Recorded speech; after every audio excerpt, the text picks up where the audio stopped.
70 సంవత్సరాలు 80 సంవత్సరాలు ఇది కూడా పీల్చలేరు వాళ్ళు.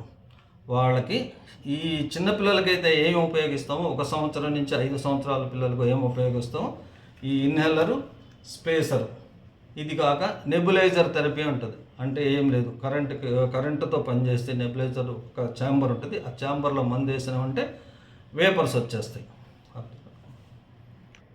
ఇది ఈ చిన్న పిల్లల్లో కానీ 1 సంవత్సరం తక్కువ ఉండేవాళ్ళు కానీ 2 సంవత్సరాలలో కానీ పెద్ద వయసు ఉన్నవాళ్ళు 80 సంవత్సరాలు 90 సంవత్సరాలు ఉండే వాళ్ళల్లో వాళ్ళంటే ఈ ఇన్హేలర్స్ కానీ డ్రై పౌడర్ ఇన్హేలర్స్ కానీ వాళ్ళకి పీల్చడానికి అనువుగా ఉండదు.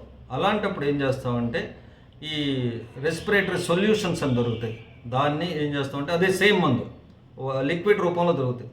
దాన్ని దీంట్లో పోసిన ఈ ఛాంబర్లో పోసి మనం కరెంటుకి కానీ దీన్ని అటాచ్ చేస్తే దీని నుంచి వేపర్స్ వస్తాయి, బాగా పొగలు వస్తాయి. ఆ పొగ పీల్చుకున్నందువలన కూడా ఆయాసం వాళ్ళకి ఏమి అంటే కెపాసిటీ ఎక్కువ లేకపోయినా ఆ వేపర్స్ పీల్చుకున్న ద్వారా వాళ్ళకి ఆస్తమా నుంచి రిలీఫ్ కావచ్చు.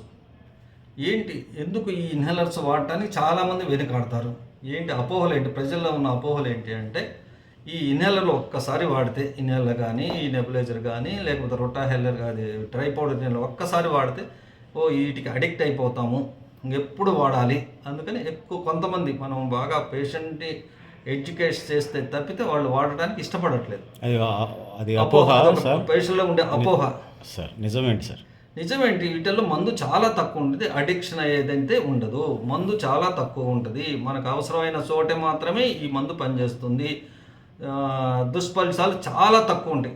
ట్యాబ్లెట్ సిరప్లు వాటికి ఇంజక్షన్తో పోలిస్తే ఇది తక్కువ డోసులో ఉంటుంది, కానీ దీని దుష్ఫలితాలు బాడీ మీద చాలా చాలా అంటే చాలా తక్కువ ఉంటాయి. కానీ జనాల్లో ఇది ఒక అపోహ, ఇన్హేలర్స్ ఒక్కసారి వాడితే వీటికి అడిక్షన్ అవుతాం. అడిక్షన్ అవ్వటం అంటే ఏమీ ఉండదు. రెండోది సోషల్ స్టిగ్మా, ఇన్హేలర్ తీసుకుంటే వీటికి ఏదో జబ్బు ఉందని, జనాలు ఇతనికి ఏదైనా జబ్బు ఉందని పక్కన వాళ్ళు కానీ ఇంటి ముందు వాళ్ళు కానీ అనుకుంటారని అపోహ, అదొకటి. సో క్లుప్తంగా చెప్పాలంటే 2 సంవత్సరాల నుంచి 5 సంవత్సరాల పిల్లలకి ఈ ఇన్హేలర్స్ అనేవి డైరెక్ట్గా నోట్లో కొట్టడం చేయొద్దు. ఈ స్పేసరు, బేబీ మాస్క్ ద్వారా మందుని వాళ్ళ ఊపిరితిత్తులకి పంపించాలా. దిస్ ఈజ్ ద బెస్ట్ 2 సంవత్సరాల నుంచి 5 సంవత్సరాల వాళ్ళలో. అదే 5 సంవత్సరాల నుంచి స్కూల్ పిల్లల్లో వచ్చేస్తే వాళ్ళకి ఇది అవసరం ఉండదు, బేబీ మాస్క్ అనేది అవసరం ఉండదు. ఈ ఇన్హేలర్లో ఉండే 2 రకాలైన మందుల్ని, రిలీవింగ్ డ్రగ్ని, ప్రివెంటివ్ డ్రగ్ను స్పేసర్ అనే పరికరము ద్వారా ఊపిరితిత్తులకి పంపించవచ్చు. దీంతో మందు వేస్ట్ కాదు. మూడవది, ఈ స్కూల్ పిల్లలకి కొంతమంది ఇది వాడటానికి ఇష్టపడకపోతే ఆ 5 ఇయర్స్ నుంచి 10 ఇయర్స్ వాళ్ళు ఇది డ్రై పౌడర్ రోటా క్యాప్స్ అని ఉంటాయి. డ్రై పౌడర్ ఇన్హేలర్ ద్వారా కూడా మందు వాడవచ్చు. ఇక పెద్దవాళ్ళలో వాళ్ళ ఆప్షన్స్ 3 రకాల ఆప్షన్స్. ఒకటి వాడుకోవచ్చు పెద్దవాళ్ళలో. ఈ 2 రకాలు ఇందాక చెప్పినట్టు, ఒకటి రిలీవింగ్ డ్రగ్, ఒకటి ప్రివెంటివ్ డ్రగ్. లేకపోతే స్పేసర్ ద్వారా ఉపయోగించవచ్చు, లేక డ్రై పౌడర్ ఇన్హేలర్ వాడవచ్చు.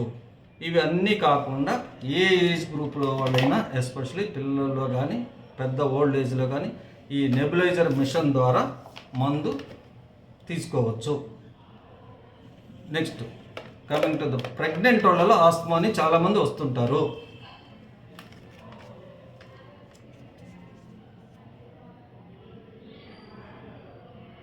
సరే, ఓకే. ప్రెగ్నెన్సీ వచ్చినప్పుడు ఒక ప్రెగ్నెంట్ ఉమెన్ వచ్చిందంటే ఆస్మా ప్రీవియస్లో ఉన్నదనుకోండి, వాళ్ళకి 1/3 మెంబర్స్ అంటే 100 మంది ప్రెగ్నెంట్ ఆస్మాటిక్ పేషెంట్ ప్రెగ్నెంట్ అయితే 1/3 అంటే 33 మంది ఆస్మా ఉండకుండా పోతుంది. ఇంకా 33% ఉంటుంది కదా, వాళ్ళకి ఆస్మా సిమ్టమ్స్ సేమ్ కంటిన్యూ అవుతాయి.